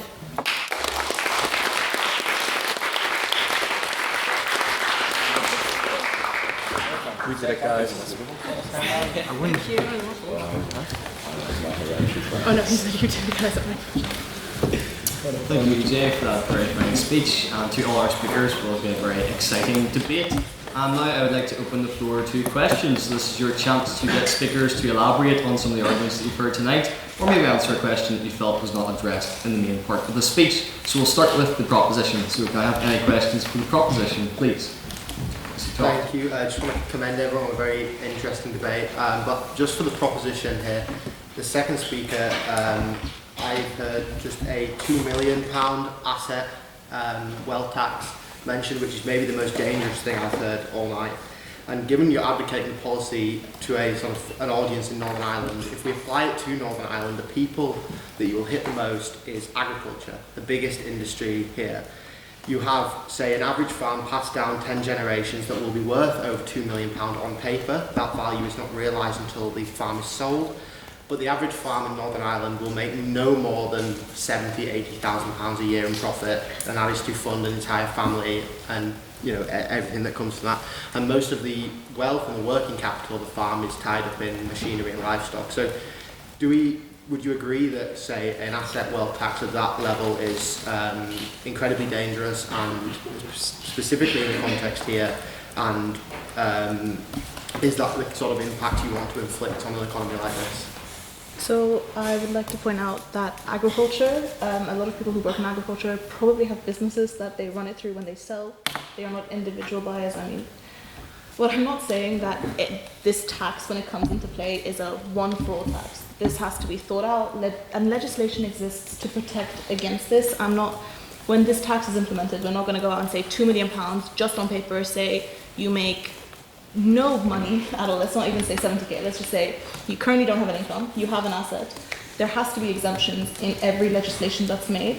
More importantly, agriculture can be turned into a business, which means that, as annoying as it is and as hypocritical as it might sound, that it is a business in itself, because they are making a product, they are selling a product, right? So that has to go through some channel, some form of a channel in an economy, right? So that can, and it probably will be an exemption if a wealth tax is introduced. And I'm sure if a wealth tax is introduced, there has to be a way to make sure we are not bankrupting the people who have to pay them. For example, if people inherit millions of pounds and they don't have any income, we can't be making them bankrupt, right? So there has to be exemptions, this law has to be thought out, and thus it shouldn't affect the average person who's trying to make a living. It should affect those who have the income, the wealth, and those who can manage the tax. Thank you. Yes. Can I have a response from the opposition? So, first and foremost, as I believe it reads on my LinkedIn, Toft is a member of the Ulster Farmers Union, so I would not tell him the business on farming, I think, safe to say. But I think that his question touches on a really important issue, which is exemptions or no exemptions for a wealth tax. Because the problem with no exemptions, if you often get people who are disproportionately hard hurt, like farmers, like founders of startups, and that has a really negative impact on some pretty critical areas of the economy. But the other problem is that if you do have exemptions, then what the rich do is they move their assets into those exemptions. In Spain, I think the wealth tax exempted sumptuary furs, and I just don't think it's as productive as the economy if all the wealth in the UK moves into sumptuary furs. And it's kind of the function of capitalism, the saving grace of capitalism, in my opinion, is the ability to price assets. And when you reward specific assets over other assets, you make it so that the market becomes distorted, you create forced sellers. I don't think that capitalism is the perfect system, but I do think that if you introduce a policy like that, exemptions or not, you make it significantly worse. Thank you, Elliot. Can I have a question for the opposition, please? Yes. This is primarily just for the last 2 speakers who seem to be obsessed with Margaret Thatcher at one point. It's just the point about the children's hospital and the government being bad at spending. Like, I'm also bad at spending, but that doesn't mean sometimes I can't afford my bus ticket at the end of the week, but my dad gives me extra money when I have my bus ticket. So why would we rather let billionaires afford the money rather than being a part of the government budget, and then maybe they can lower the price of my bus ticket?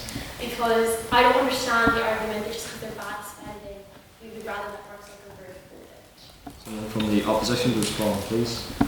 Okay, so I'll try to sum up the whole children's hospital thing. So,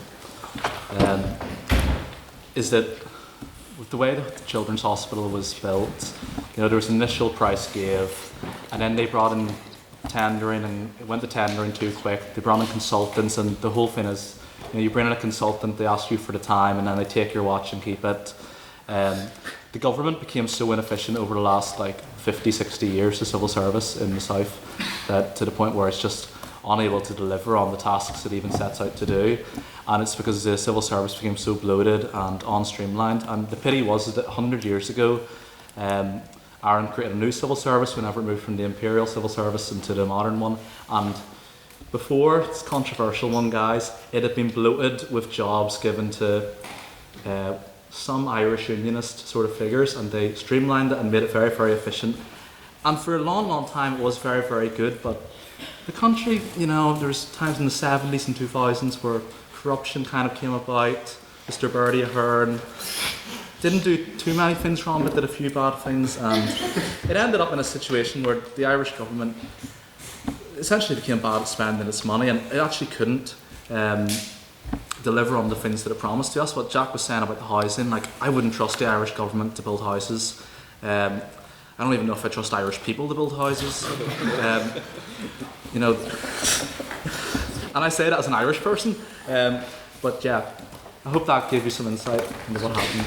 So it needs to streamline the civil service, make the money more efficient, and yeah, there are some areas in which they could do some more money, but the real issue is the inefficiency rather than a lack of funds.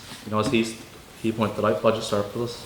Thank you, Cormac. Can I have a response from the proposition, please? Yeah, so from my perspective, the solution to your question is change of the government. Elect a genuinely progressive force with a fresh perspective that is spending this money for the first time, give them that first term of government to figure it all out, and then implement that wealth tax after proper consultation has gone on within the state apparatus itself. Thank you, Eoin. I know still a hand, so I'll open it up to another question for the proposition if someone has one. Yes. I heard Scandinavia do use as an example of where wealth tax is implemented and people were pretty much still happy about it. But can we really be sure that that's true if most of that comes from media within those countries or from people looking at it with rose-tinted glasses from outside? Someone from the proposition respond, please. Yeah, well, I talked about Scandinavia, but I didn't actually use the sources from within those countries. I used international organisations as the example, so they wouldn't be particularly biased. And they're not going to say with Ireland, UK, Sweden, or Denmark over each other. They just use empirical data, and that's how they came to that conclusion. Thank you, Jack. Can I have someone from the opposition to respond? Yeah, so this is getting a bit personal, but I actually know quite a few Norwegians. I'm actually friends with a guy called Fredrik Seljersen, who's like a Labour Party member there. And he like ran a few times in the election, and yeah, he was the one who pointed out the beer thing to me. That's why I brought it up. But the thing is, Norway introduced their wealth tax back in the 18th century, so we can't really compare before and after. But every time they've increased their tax, they've decreased in revenue. And what I'm hearing from ordinary people on the ground in Norway is that it's not quite the rose-tinted glasses thing that you've said about. And from the Norwegians I've met, that's what I've thought as well. Thank you, Cormac. Can we have another question for the opposition, please? Yep. I've heard a lot of arguments from the opposition talking about how the Norwegian Scandi countries, whenever they implement the wealth tax, their economy suffers. But when we're talking about implementing wealth tax, specifically looking at their socialistic sort of aspects, a lot of the aspects for a good country under these, say, socialist type of demands are more about happiness indexes and that sort of stuff, and then they sort of like they do dominate. How would we talk about the fact that they're positive, but of course their economy is going to be affected a little bit harder. Someone from the opposition respond, please. So that's actually a really that's a good question. I personally think that there's a lot socially we can model of Norway. I think the way they treat offenders. I'm generally a proponent of a strong welfare state. I just don't think that the wealth tax is one of those means by which Norway has become happier. And also to broaden it to the wider Scandinavian countries, I noticed you mentioned Denmark in a lot of your happiness statistics, and I think this would be a good comparison point. For Denmark doesn't actually have a wealth tax at all. So I think you can see from that, from the comparisons between the two countries, that the prosperity and the happiness of these countries isn't due to a wealth tax, however much the opposition might try to obscure that fact. Someone from the proposition of this well, when I'm talking about the Denmark one, for example, what they do is whenever it comes to having multiple properties, for example, they would tax more on that. So I would say multiple aspects of wealth tax. And whenever we're talking about what makes a country happy, saying let's have a wealth tax isn't what makes people happy. It's what you do with that money. Because when people do have access to good education, high quality healthcare, housing, that's what makes them really happy. Thank you, Jack. And then finally we'll end with an abstention question. So this is a question that is put evenly to both the proposition and the opposition. So it begins with this one applies more to the proposition than the opposition. I have a gavel and a pretty good aim, and you can find out. So, I have an abstention question. Yes, Mr. Price. Mr. President, I apologise in advance. I was a little critical last week of the entire speaking panel about being morally vacant, not representing any views of the Open University. I'm going to accuse you all of not doing your research. There are numerous people you've not bothered to mention. There are numerous people who could change this argument, and one of them was born 50 miles from here. Francis Hutchinson. Who was Francis Hutchinson? The most influential person on Adam Smith, a moral philosopher born in Seyfield, educated in Killaloe, who is not recognised because all the schools you went to are too lazy to teach you important history. But look up Hutchinson. He influenced not only Adam Smith, who wrote The Wealth of Nations, which is considered the start of capitalism, he influenced Bill Gates, who is the greatest giver of gifts in the world. You didn't mention Bill Gates. You didn't mention Warren Buffett. Two people who've set a wonderful example of giving away billions and setting an example to the people you should be influencing. So instead of that understandably heartbreaking story about individual mothers and children, you should go for the top and influence positively down, not create a handout environment where the baseline is the one you keep referring to. I'd also recommend you reread a few Steve Jobs' speech, especially the ones on his deathbed, about how irrelevant wealth is when you're a few weeks from death. Those are the things you've been shamefully underinformed about, so therefore I wish to ask you, would you like to debate this subject again in the future? Would someone on the proposition like to respond? Do you want me to take it? Well, I don't actually agree with the point on, well, let's just trust billionaires to do the right thing. No, you can't trust them to do the right thing. That's so why you have to do something about it instead of sit back and do nothing. Anyway, that's just saying, well, let's just trust Vladimir Putin to do the right thing. Let's just trust Hamas and Israel just to suddenly start getting along. That point makes no sense. And the idea that wealth is irrelevant before, well, a few weeks before death, that's a brilliant point. But see, for the other 60, 70 years people are alive, I think that's whenever wealth is actually relevant. And whenever you're saying about how we should just expect them, oh, well, they're being nice and giving it up, not every single one of them's doing that. Most billionaires sit and hoard their wealth, they don't give it away, and regular people suffer. So the points, that both of those points make no sense whatsoever, because in reality, it doesn't work, it doesn't happen. That's a good case for defeatism. Someone from the opposition like to respond to that, please? Well, as the person currently dressed as Steve Jobs in the sexy black turtleneck, I was most certainly going to mention all the wonderful figures you did say. Unfortunately, my speech was only able to be about 7 minutes long, but I would absolutely love to debate this again and include you as my ghostwriter.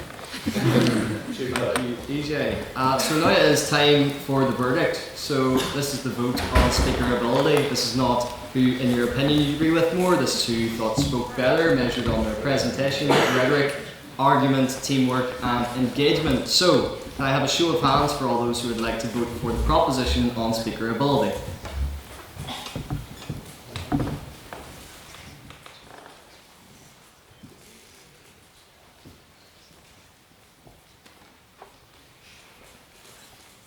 Nine? Sorry? 9? I got 10. 10? On average, 10. And all those who would like to vote for the opposition, please raise your hands now. Wait, you could vote for yourself? Yes. That's great.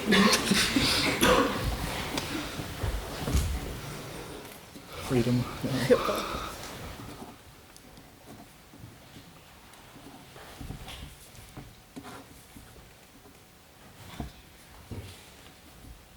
How many did you 34? 33. We're so back. Okay, 34 for the opposition. And then finally, all those who would like to abstain, please raise their hand now.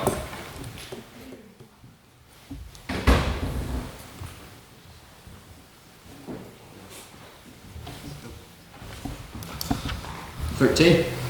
Yes. Okay, Mr. Standing Secretary, can I have the results on the vote of speaker ability, please? You can. There were 10 votes for the proposition, 34 for the opposition, and 11 abstentions. Thus, the vote of speaker ability goes to the opposition.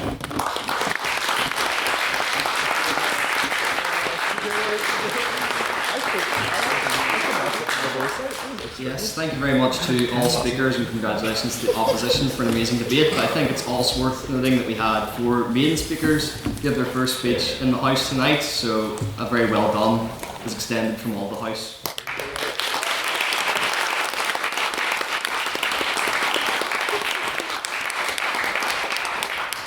And finally, we're on to our council announcements because the fun does not just stop here. So first of all, 2 announcements from myself.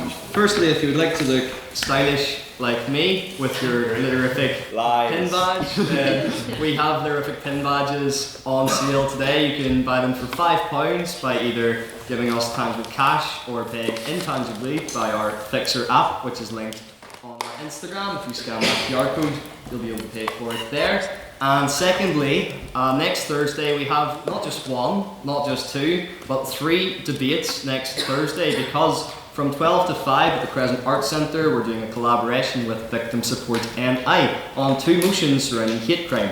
The first is this House believes hate crime legislation is not fit for purpose, and the second is this House prefers communities to address hate crime rather than legislation. So if you're interested in joining up, more information will be on our Instagram page, so keep a look out for that. And also if you would like to speak on either of those 2 motions, please come to myself. But about the 3rd motion that we have next Thursday, I will pass over to Madam Internal Convener.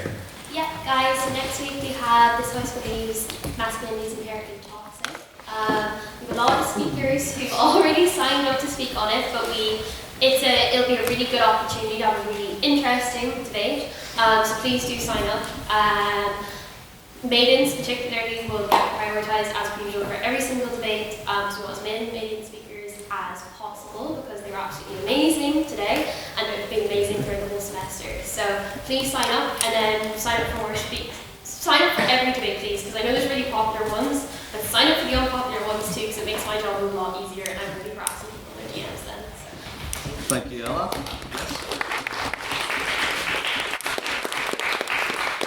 Do I have any other council announcements? Madam Vice President? Yes. All right. So, just like every week, what's the word? Feedback? That's what's called. Yes, I get feedback. So if you would like feedback, any speakers after tonight, just come up to me and I'll give you that. But yes, other than that, very good job. Thank you. Do we have Mr. External at the back there?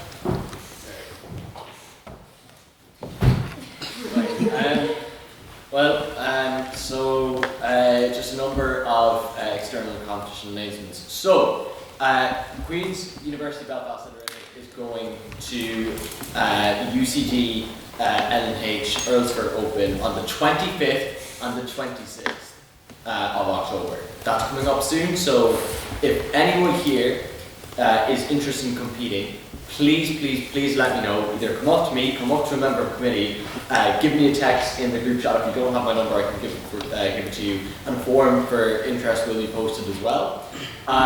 Also, not a hard launch, which like soft launch, that other IVs and institutions a lot bigger and more prestigious may be coming down the line. And if you aren't there for the lows, then you will not be there for the highs. So if you are interested in competing, if you are interested in getting involved, the best thing that you can do is turn up and show up. And also I'd just like again to congratulate our 4 teams who went to UCD last week, including our novice finalists, so another big week for them.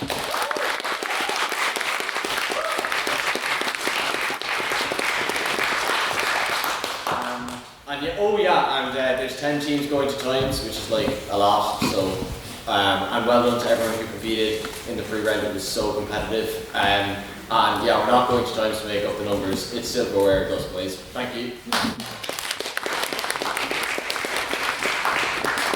I wholeheartedly agree, and as someone who competed over the weekend, I'd recommend you get involved in BP and let's bring back some competitions and trophies to Queen's. Do we have any other council announcements? Yes? Can I go again? I'm just doing it on James' behalf. Of course. But we have because he's too scared. But we have a TikTok that we filmed, guys, and a lot of you are in it, in the crowd, don't worry, not specifically. But you should go watch it to see what you look like, and also give me views and likes, because I embarrassed myself to make it, and so did Henry. But our TikTok is amazing, do watch them, they're fun. There's no point in me making them if I'm the only one watching them, so please, my vanity doesn't need any more than it already has, so please watch it. There you go. Just on the topic of social media, to make debates even more interesting than they already are, we have Lyrific Bingo, which you can play during our debates. You scan that QR code. And we also have a meme page, which is a bit secretive, but ask some members of council and they should direct you to it. And finally, we're not just a debating society, we are also a social society. So I'm going to pass it over to Mr. Officer, who's stood in as the secretary tonight, to reveal where we're going to after tonight's debate. Yes, we're going to Lavery's. I did phone them and asked to book a room, and I said in front of the Lyrific. They said, no, the Debating Society of Queen's has already booked a room, which I hadn't done. and I had to protest that I was the debating society. But we are going to the very small room where I keep lying to them and saying there's 20 of us. So you can put your bags in there. It's more like a cloakroom, I suppose, really. And then we can go out into the workshop, or the workshops, the woodworkers, the workshops, the back part. It's all very woody. The second thing that I've been lying to you about is that we're having a social on the 17th, which is a Friday, so we're not doing that. I got my dates mixed up. We are having, according to my direct messages with you that I sent a while ago, a social on the 22nd of October, which is a Wednesday if I stand to be correct, and we're doing karaoke. Yes. So please come along to that. Don't be afraid, be impassioned, be like Jack Murray, be unrepentant and slightly intimidating. You come along, Martin, and Vera Lynn, I'm sure, can be played. So please come along. If you want any more information, come to me. It's at 7 p.m. in the small bar in the SU. I still don't like the word we. So please come along. Any more questions, ask me. And we never mind, that's... I didn't mean... never mind. Yes, so finally, can I have all speakers come to the front for photos, and well done again. Council, can you set the room, and the rest of you, I'll see you all at Lavery's meeting adjourned.